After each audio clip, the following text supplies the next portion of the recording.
couple of weeks ago, little Erich, who's a Down syndrome boy, started praying.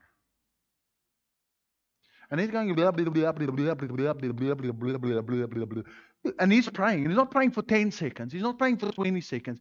He's praying the better part of 5 minutes.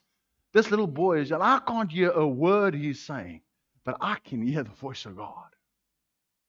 And I feel the presence of God in my lounge just come down on me. And I'm like, I'm convicted.